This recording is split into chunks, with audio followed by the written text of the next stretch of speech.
Welcome to Legal Meets, a look at legal beyond the law. A podcast by LegalMeets.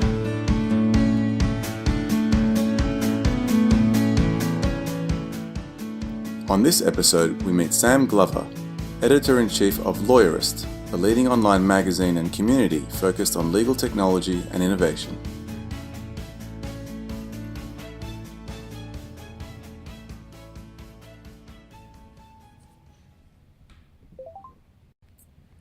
G'day folks, and welcome to Legal Meets. This week I'm joined by none other than the Editor-in-Chief of Lawyerist, Sam Glover. Welcome, Sam.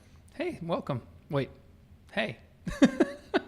You're used to being on the other side of the microphone. I am. I'm used to welcoming my guests, so that's my automatic reaction. Well, welcome to Legal Meets. Thanks for taking time out of your day. It's looking like it's getting a little dark over there in Minneapolis. Early morning in Sydney as we're kind of connecting with guests all around the world generally, but thanks for coming on. Yeah, thanks for having me.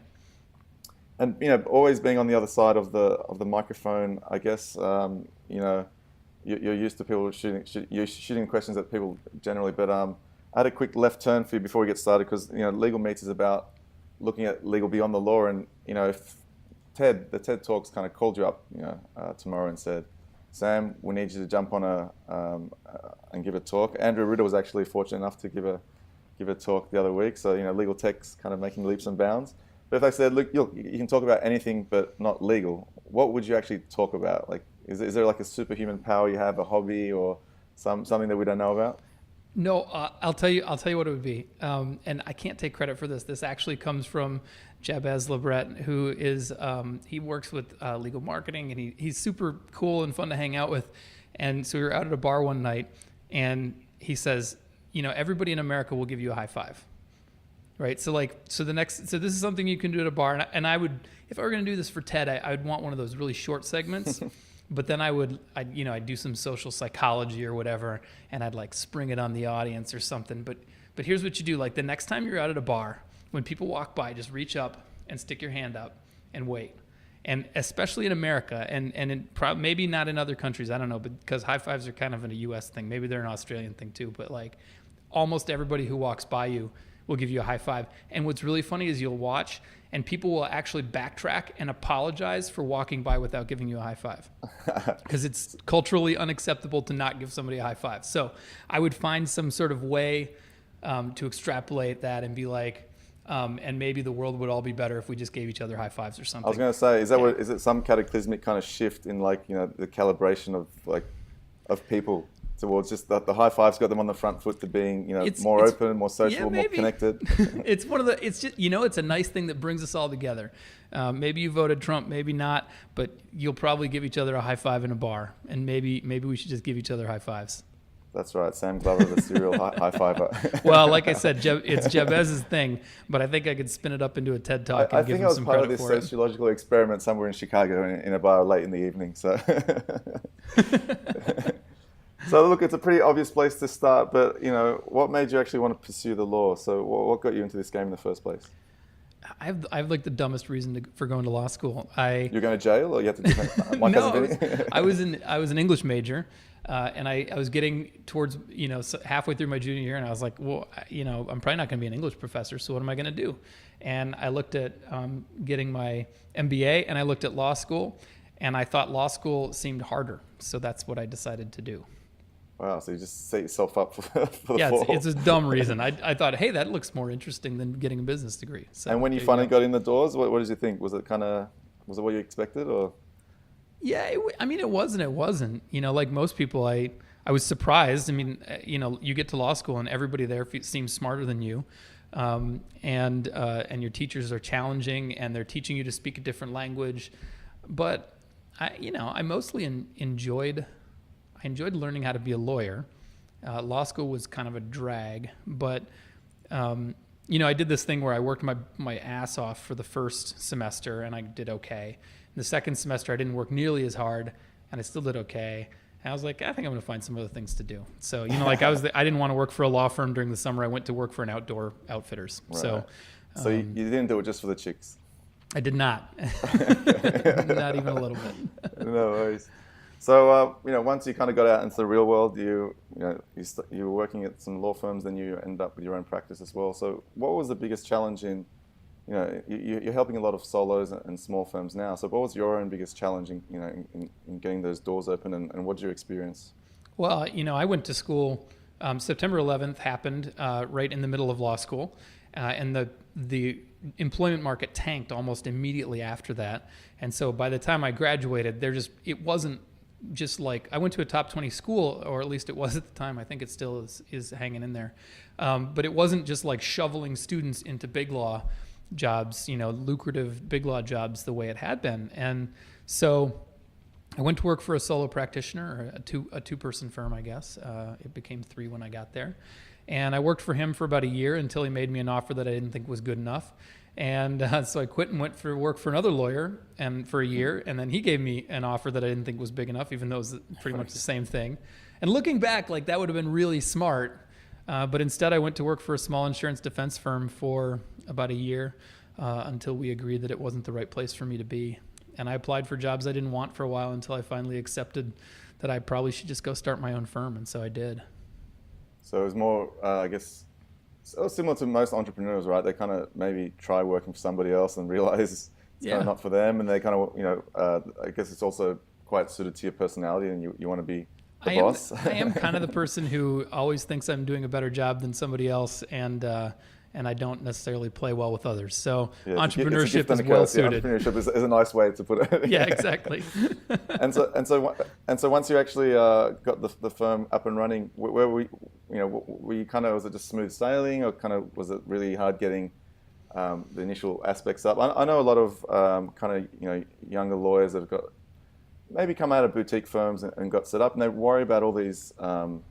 I guess not just the systems, but like, getting an office and setting up and a secretary and this and that. And most of those things you just do, you find out how to do them. But then it kind of comes down to, all right, all those people at barbecues that were kind of asking me for legal advice, where are they all now? And so you're trying to, I guess, lead generation and finding clients is like any business, like a trick. But how did you go about that? Like, what was the challenge for you? I mean, I think figuring all that stuff out is kind of what gave birth to Lawyerist, because I would figure something out and be like, why wasn't it easier for me to figure this out? And so I'd try and write something to explain what I had learned. It turned out, and I thought that getting clients was not the hard part. Although part of that was that I fell into a nice niche. I ended up suing debt collectors and defending sued by debt collectors, which is not really a major thing. Right. And so it was pretty easy to spread the word, and there was a need for that. I think the hard stuff was, I'm very process oriented. I like to have things nailed down. Like I want to have a way to do things, and figuring all that stuff out was hard, in part because there's no real good solid blueprint for how you start a firm. And we've been trying to help people figure out what their own blueprint is going to be for years now. And but you start and you talk to everybody, and most people in law firms don't think about it as a business. And I didn't realize that that's what I was doing at the time, but it turns out that that's what I was doing, is I wanted to build systems and procedures, and I wanted to think about my firm like a business at the same time as I was really serious about being a good lawyer. And so I think the challenge was trying to figure out the business aspect of law practice while I was also trying to, I was in my 3rd year at this point, so I wasn't a complete rookie, but I'm still trying to figure out how to be a good lawyer. So yeah, okay, that's great. I mean, you can see where it's all leading. I mean, you kind of, again, encountered your own set of problems in your own practice, and then that kind of seems like it gave birth to Lawyerist. And so the technology aspect, I'll put my hand up and say you just helped me out with some real codey techie stuff a little while ago. I'm lucky I'm not the technical co-founder. Yeah.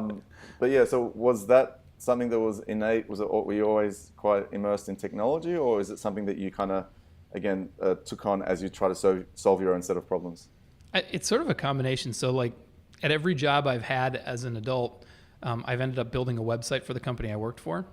So at both law firms I was at, I ended up doing that. I worked at this outdoor outfitters, like I said, and I ended up building their first sales website because it's the skill I've always had in the back of my pocket. So would I currently, I don't know if law was just a detour for me and I was always meant to have a tech-oriented business, but when you have a skill like that, people want to know more about it.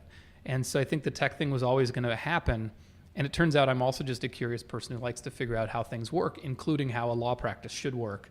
And so I think Lawyerist was sort of a natural, I'm figuring stuff out and I want to talk about it. And other people want me to talk about it who haven't figured it out yet or who are still trying to figure it out, who want some input. And it seemed to work. And I don't think like I have all the right answers, but what I hope I can do is provoke people to think about things in a way that they maybe haven't, which might lead them to better solutions. That if I'm trying to do something, that's what it is. I want to foster experimentation.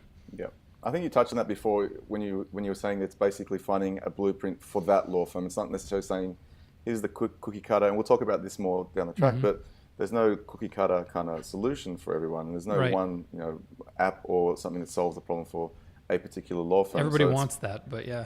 Everyone wants that. It's kind of, like you said, it's that journey to find out, ask the right questions and then find out what that is. So I think you're enabling people to find that information first, to be informed, and then just be dangerous enough to kind of go down that next kind of, walk through that next door.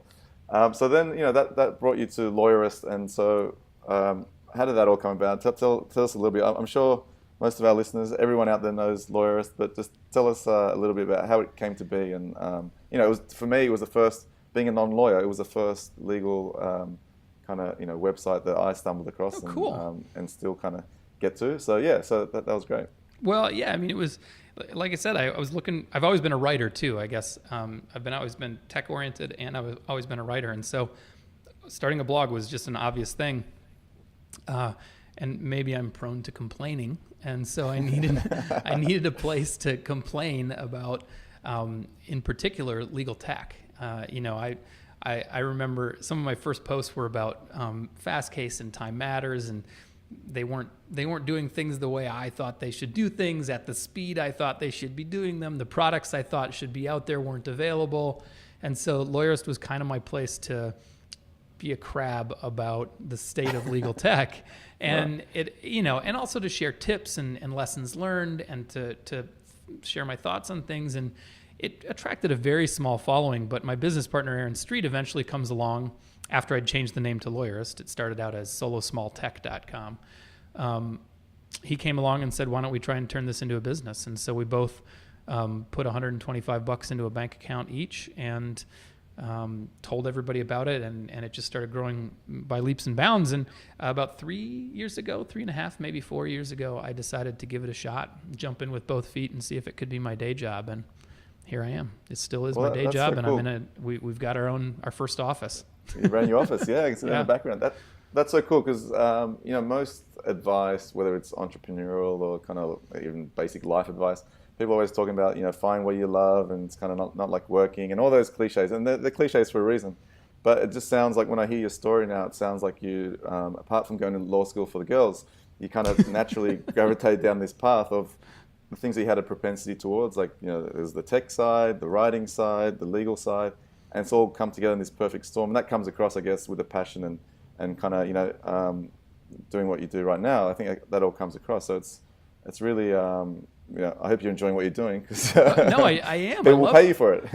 I love my job. I kind of can't believe this is my job. And you're right. Like maybe this is just sort of a hindsight is 2020, rose-colored glasses thing. But it does feel like I was always going to end up in this place, in a business like this or doing something like this.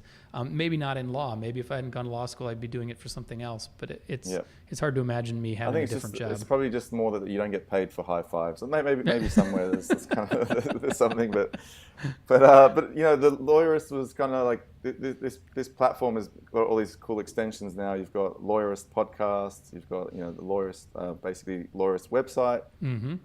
All these other cool things that are coming off the back of it, and the podcast is now on Legal Talk Network. So again. You've got it on the microphone right there. Adam Cameron, they gave me the bunch of guys. Yeah. So what do you enjoy most about sign up for a podcast and get a free microphone. What do you enjoy most about kind of getting people on the show? And if I speak for myself, obviously people like yourself, kind of meeting really cool people, getting really great insights into again from non-lawyer into the industry. So what do you most enjoy about kind of having the podcast? Because again, I think it is. One of the most well-informed, and it's a great cross-section because it covers, again, everything from what you use, on a daily basis, like practical tips to something about the future of AI. So it's really, Right. I think for most lawyers, it's a really go-to source. So what do you enjoy most about it? I mean, I have to say what I enjoy most is I feel like websites are a little standoffish. Like, especially as Lawyerist stopped becoming just a journal, like a blog. It's not really a blog anymore. We've been writing, long form, thorough articles for years now. And so, but that makes it a little more standoffish. And what I really like about the podcast is it allows us to sort of have a one-on-one conversation with our guests, but also podcasts are very personal. You feel like you're in the room with the people who are talking. And so I love the way it has allowed Aaron and I to feel a little bit closer to our people, because we think of our readers as not just an audience where we're broadcasting to them, but we like to think we have a community of people who get it. Yeah. And I think the podcast has been a really cool way to reach out to that. And people are always telling me they listen to the podcast, they like what we talked about, they think I should stop talking about something else, and it's neat. Get that feedback loop, right? Yeah. I mean, it's mostly, the interviews are mostly me following my curiosity. Yeah. They say, Sam, that's shut fun. up and let Aaron talk. Yeah, exactly. That's cool. So it's bringing you closer both to your audience. Well, that works for both sides, I guess, but then also your guests as well, because I guess the industry insiders, influencers. Yeah, I mean, we've had like 90 some guests now. So that's amazing. That's its own small community of people who've been on the podcast, and they're easier to stay in touch with. It overlaps with, people in our discussion forum, people who go to our conference. So it's kind of, fantastic. We're trying to bring people into the world of Lawyerist, I guess. Yeah, it's awesome. So that, again, natural progression seems like it's taking you to another step now, and that's TBD Law, which kind of, I saw it described as a unique mix of conference, summit, retreat, design thinking workshop, and also hackathon. I think you couldn't fit anything else on the page there, but again, those things all go hand in hand for, I guess, people that are interested in legal tech right now, or lawyers that are trying to kind of make it in this brave new world. So who are the people you're kind of talking to there and targeting? Who's that kind of for that kind of event? I mean, if I could, it's hard to sum up because it's a different thing, right? There's no speakers. We've replaced speakers with Matt Homan's team at Filament, who are meeting facilitators. Because essentially what we were trying to do is, like, we want to help any lawyer who wants help, but it's hard to really come up with cool ideas and come up with a roadmap for executing them when you're always having to explain to people why they ought to go paperless.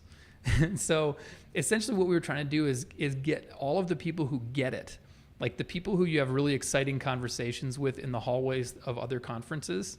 We just wanted to have 2 days of those conversations. Of those, right. Yeah, okay. with like those people who get it and who really fire the imagination and are exciting to be around and think with and do things with. And so we just wanted to get those people together and sort of, throw a spark and see what happens. And it was awesome. It was way beyond my expectations, and my expectations were pretty high. So okay. And so is that now is it a yearly event? How does that work now? The current thinking is we're going to do it twice a year, actually, because it's a pretty small event, and we don't want to make it a big event. So you want to keep it quite, again, you want to keep those conversations quite organic and not kind of... And we want everybody to so the first one was 57 people. We're targeting 75 people in February, which will be our second one 6 months after the first one. And that's about as big as it can be, where everybody gets a chance to get to know each other in the room, because it's an ongoing community too. We're using Slack right now, but we're all staying in touch throughout the year. So we're not just trying to... if it's your first time at TBD Law, it just means it's your first time meeting the group of people who are going to be your support network. Conversation, right? It's kind of Yep. So, and people are coming back, which is really exciting as well. So awesome. So people can, I guess, lawyers that get involved, they can, again, going back to this blueprint, they can start mapping that out if they don't already have one, or if they've got one that needs tweaking, and again, share ideas. Like you said, the hallway conversation is like, hey, I'm doing this. What do you think? And someone can instantly say, no, that's crap, I tried it, or whatever it is. And it would be really cool. Yeah, exactly. It's sort of the difference between, if you get together with a random cross section of lawyers, and you'd say, here's what I'm trying to do. Somebody will say, yeah, but you can't do that because of this. And what we're trying to do is get together people who can engage with ideas without saying no first. Like, there may be stupid reasons, there may be stupid ideas embedded in your big idea, and we can address those. But we wanted people that say yes and.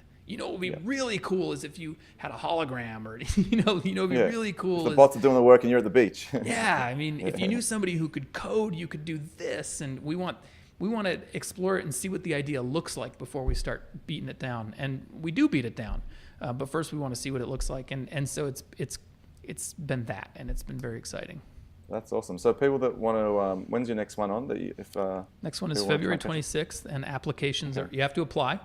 And at lawyerist.com/TBD-law, or you can just go to the front page and click on TBD law. They can find it there. All right. Yeah. Fantastic. So with all these lawyers that you're talking to, again, you've got a good cross-section from people at the forefront of, not even just lawyers themselves, but at the forefront of legal technology. Again, solo practice lawyers. Are you seeing that, and you're speaking at a lot of events, right? Not just TBD Law, you kind of presenting at all kinds of events. Yeah, and you're out there, and basically, for a long time, everyone's saying echo chamber and not much is happening, but, things happen slowly and, in different pockets. And now I think legal technology is at the forefront, because between blockchain and, smart contracts, things are really going to be changing faster than most other industries, because commodities changing. So with all of the people you talk to, what you see and where you're speaking, do you see that the tide has turned? Has that shift happen now, or are you still seeing a lot of lawyers? I mean, you probably talk to more, like with that paperless thing. I think you kind of feel like you're banging your head against the wall for probably a long time.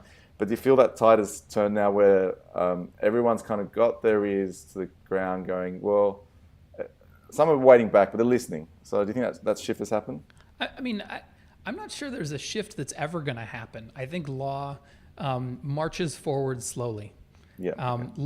Most lawyers wait for things to be proven before they try them, and then the rest of the legal profession waits for the people who tried it first to prove them before they will try them. So it's like we're sort of we have our own cutting edge, early adopter, normal user cycle that follows the rest of the world. And so I think we tend to get there.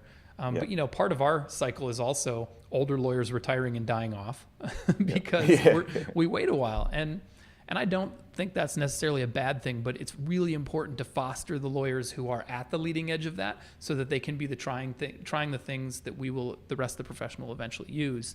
So I don't see it as a shift in the same way that I think disruption is the wrong word to use to talk about legal technology. Yeah, it's just finding what works, right, and just marching to that next step, because you got liability, you got solicitors rules. It is a different terrain, and naturally it's got to be different, right, for all the reasons that you know. Absolutely. And so the practice of law is going to look very different in 10 years in some ways, but we're not going to get there overnight. It's going to happen gradually. But looking back, anytime you look back at any advances in technology, you're like, we were doing what 10 years ago? I didn't have a cell phone. And 10 years ago, I didn't have an iPhone.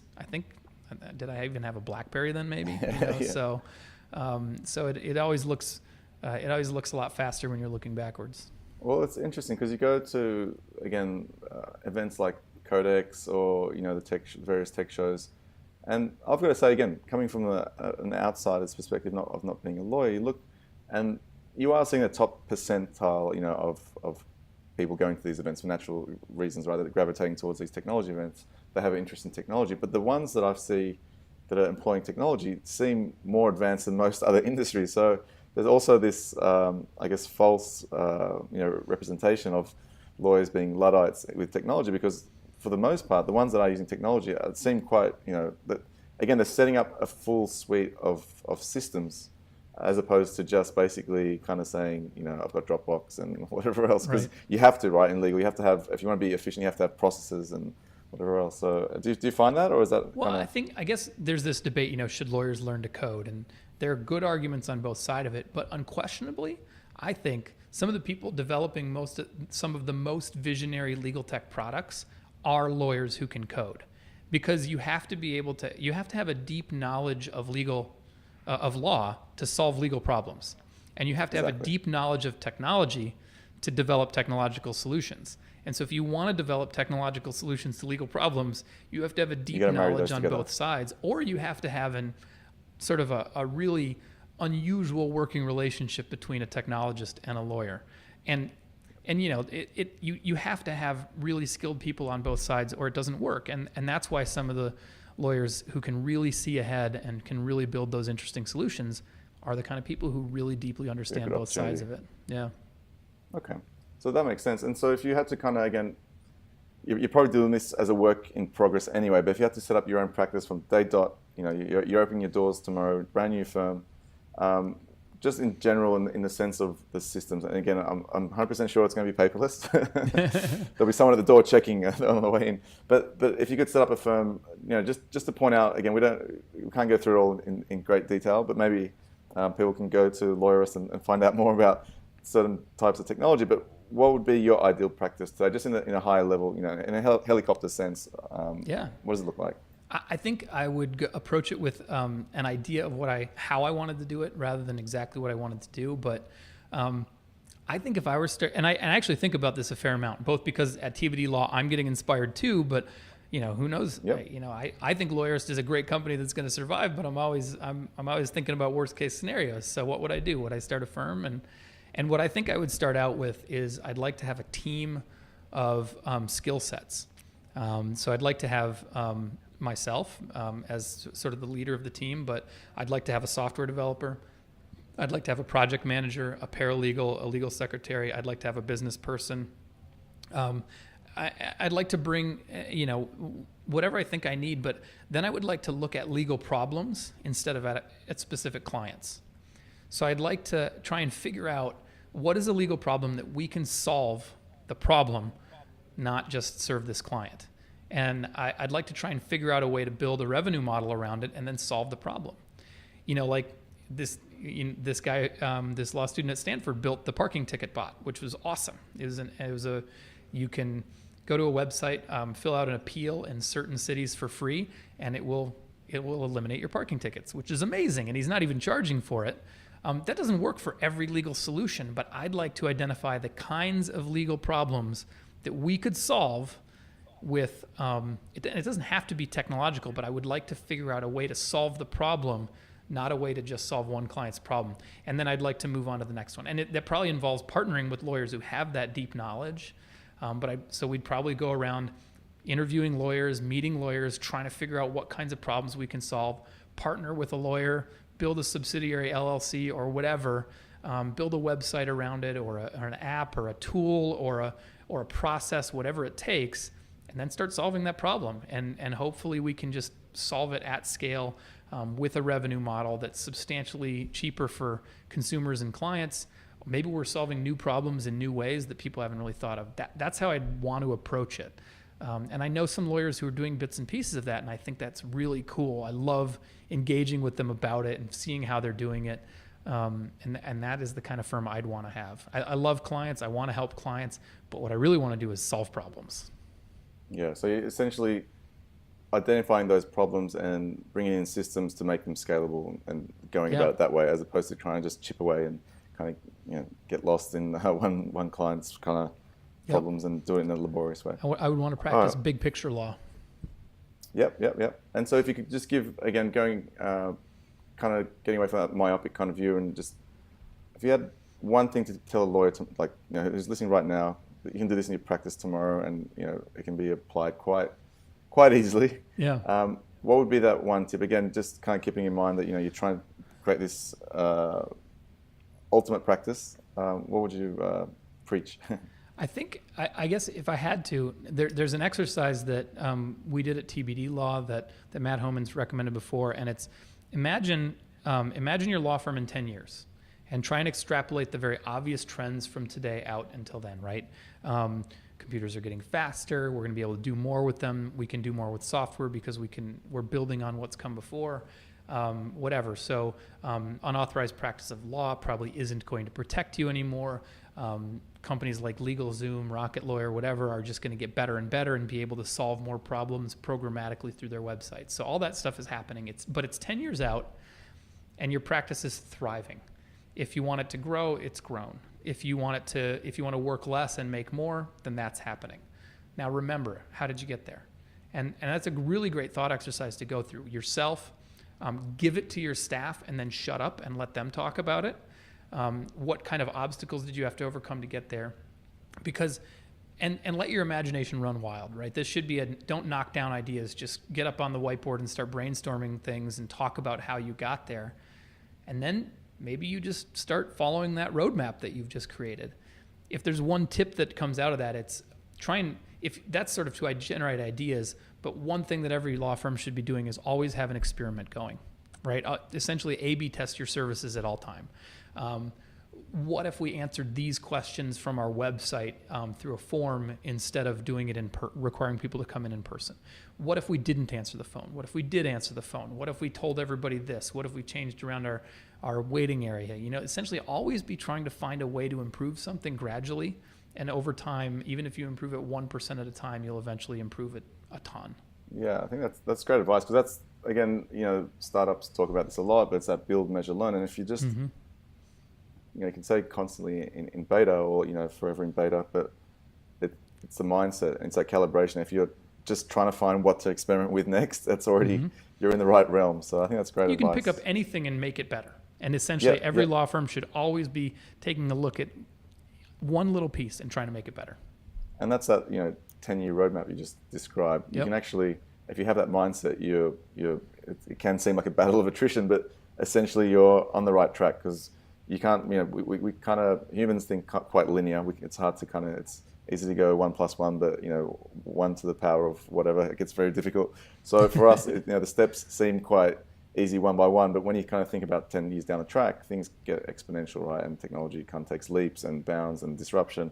So that being, I think that's the best advice you can have, is just kind of calibrate yourself to be just testing and learning, and then you get out of this stagnant kind of, backwater. So that's great advice.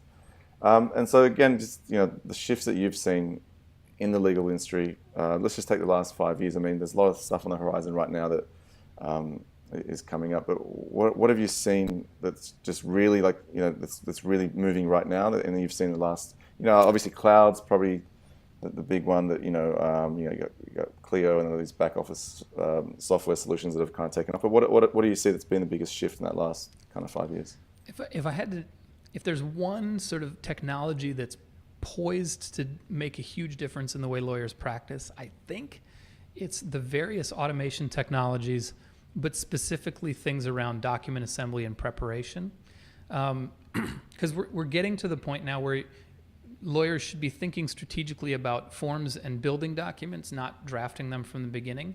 And even if that's just knocking out the easily automated documents. But the more lawyers I see doing that, the more lawyers I see who aren't wasting a lot of time and billing their clients for it, and you're finding out that you can be more efficient. In some practices, it's small efficiencies. In some practices, it's large efficiencies.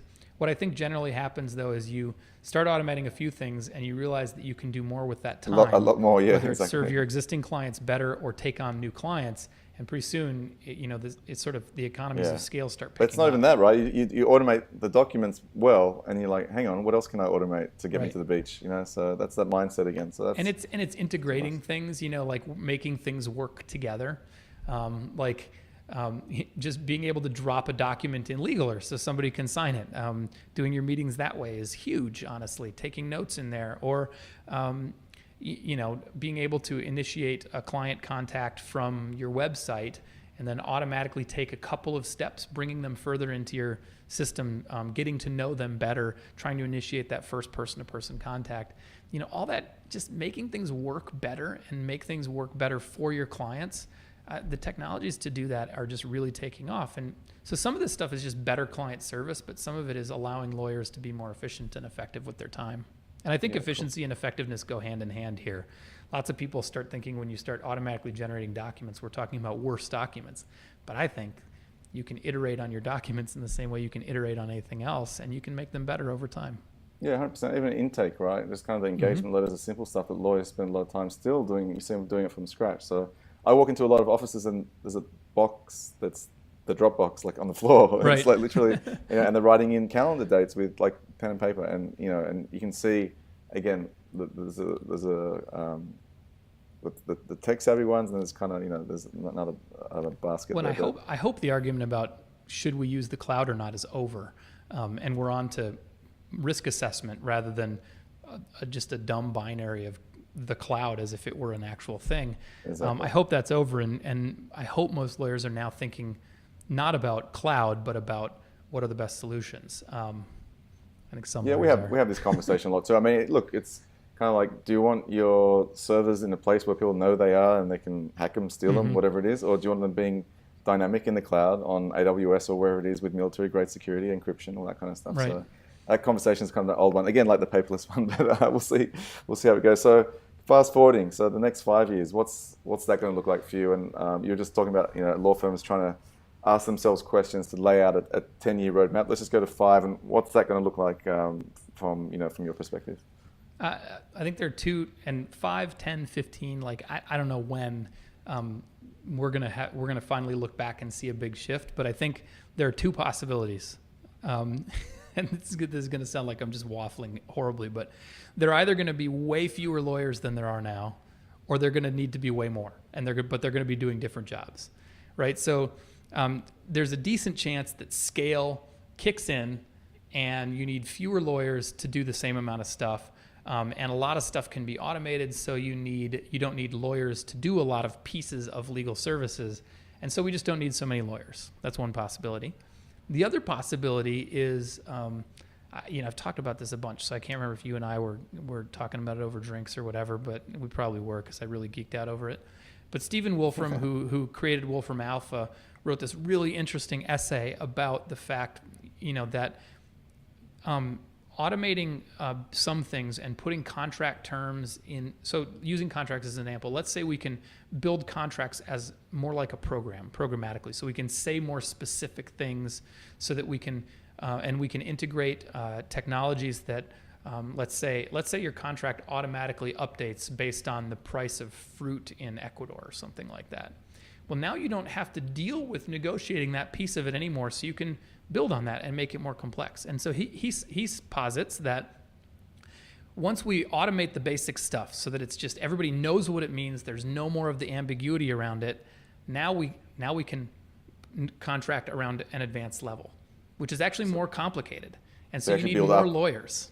Yeah. So because we can do more complicated things, we actually need more lawyers, but lawyers are starting to do some different things at that point. And they're more programming the code behind the contracts, between settlement agreements and negotiations, between disputes, which might look very different. So I think there are 2 possibilities. One is law practice just looks different and a lot more people are doing it, or law practice looks similar but at a sort of a scale where a lot more stuff is automated and happens through our computers, through websites, through apps, whatever. And so you just need fewer lawyers to get the same amount of stuff done. I'm not sure which it is, but I think one of those 2 things is what the future looks like. That's a definite possibility. You look at platform, like you look at Ethereum or the platforms that are starting to become, or at least shape, what smart contracts are going to look like with blockchain technology. Mm-hmm. And there was a big hack there where millions of dollars went kind of missing, but that probably requires a coder that's wearing a lawyer hat to be conducting due diligence, because the nature of like you said, the nature of the contract just changed into something more complex. So it's not the traditional lawyer that can actually look at that. You probably need a team of lawyers to actually, one, to be more skilled with the actual law, and then one kind of being skilled on the code and how that applies to the law. So there's definitely going to be this kind of augmented lawyer. There's going to be different roles, so that kind of, it could go both ways. Yeah? Well, and there are specific things too. Like I just got invited to speak at a personal injury firm's retreat, and I said, like, have you guys been talking about what happens if self-driving cars become a reality in the next 5 years? Because they're probably going to, and if they're as safe as it seems like they're going to be, there will be a penalty for driving a car, and pretty soon there won't be that many people driving cars, and pretty soon there won't be very many personal injury lawyers. Or what about single-payer healthcare? Seems kind of unlikely now, but if there's single-payer healthcare, then there aren't big lucrative PI cases for the most part. So have you sat down and tried to project? I mean, that 10-year out exercise is something that if I were a personal injury lawyer, I would be doing. If I were an estate planning lawyer, I would be doing, because LegalZoom is trying to eat your lunch, even if they're not doing it.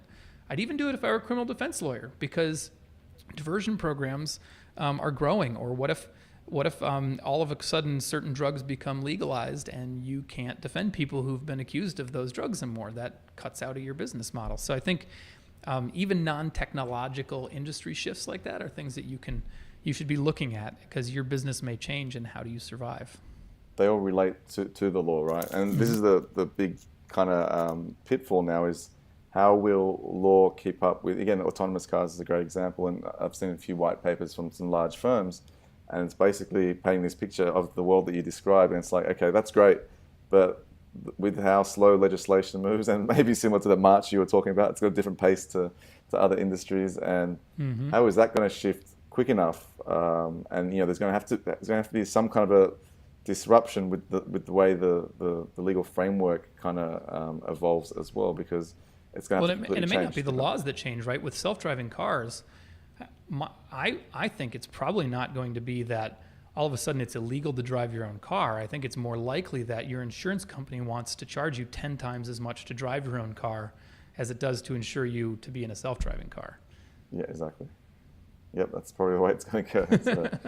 I just bought a Harley Davidson yesterday, so I'm going to try and enjoy it for while there's still roads, and enjoy it while you can. While Facebook or Google hasn't sent their autonomous vehicle to pick me up and make me watch ads while they're giving me a free ride, right? There you go. All right, so we've got a few parting shots. I'm going to let you get back to running the Lawyerist empire, but a few parting shots, a few questions we like to kind of finish on. Android, Windows, or iOS on your phone?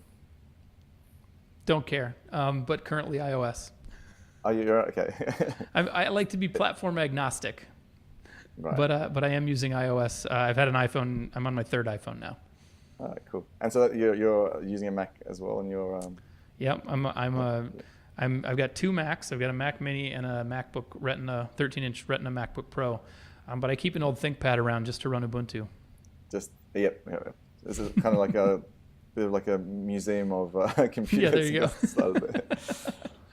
It's funny, but literally the only thing in my life that's missing now is an Apple car. Like it's the whole ecosystem thing, right? It's kind of hard to kind of get out of, from the Apple Watch. I gotta admit though, given what Apple's doing with their laptops, I'm side-eyeing the Surface pretty heavily. I'm pretty interested in going back to Windows. You just don't feel it's evolved that much.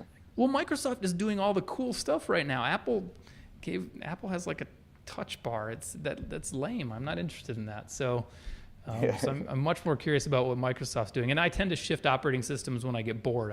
I left Windows because I thought Windows 8 sucked. So I tried Mac, or first I tried Linux, then I tried Mac, and so I'll probably switch back to Windows eventually. But that goes back to that A/B testing, right? If you the more you play with the Windows platform, the more you can see some strengths there, and vice versa. So that's good. So again, apart from your phone, what's the one bit of technology that you can't live without? So and don't say your laptop, but like.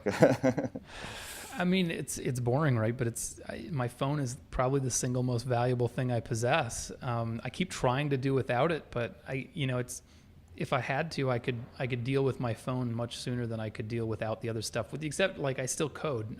I do all of our web development, so it'd be hard for me to do without a keyboard. But I'll say this is my favorite piece of technology I possess, which is my mechanical switch keyboard from WASD Keyboards. I got to decide all the colors. I love it. Oh, so you actually, is it custom made? It's a custom. I mean, the colors of the keys are custom. The keyboard itself is their stock offering, and I love my keyboard. I love it so much. So. I got to get the details of that off you afterwards. Yeah. That sounds pretty cool. So, is there before you get to Lawyerist HQ, your lovely new office, very shiny, is there a daily ritual? Is there something that gets your day started, whether it's a cup of coffee or kind of acro yoga, underwater, whatever? I love coffee, in particular espresso. I have a nice espresso machine at home, and I like to use that. I like to run and bike, and I like cocktails. So coffee, cocktails, and exercise, I guess, are the three things I try to. That's the yin and yang that keeps you kind of sane. I try to do all of those on a pretty regular schedule. just not at the same time. Not necessarily. Coffee and exercise, yes. Cocktails and exercise, no. And coffee and cocktails, not so much. Yeah.